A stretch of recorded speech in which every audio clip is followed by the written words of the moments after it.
مشروع انبثق من واقع المجتمع العراقي وولد من رحم معاناة شعبه، يستند إلى دراسات ميدانية ورؤية واضحة تهدف لتحقيق العدالة الإنسانية والرفاهية الاجتماعية. إنها حركة العدل والإحسان، روح جديدة تسري في المجتمع العراقي ترشده لسماحة الإسلام وعدل منهجه الحضاري.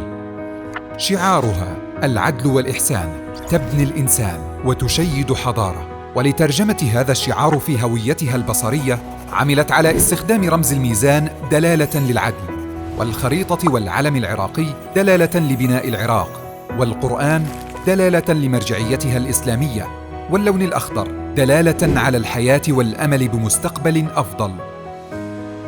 عملت الحركة منذ انطلاقتها على تحويل رؤيتها وأهدافها إلى مشاريع وبرامج حقيقية على أرض الواقع لتشمل كل المجالات،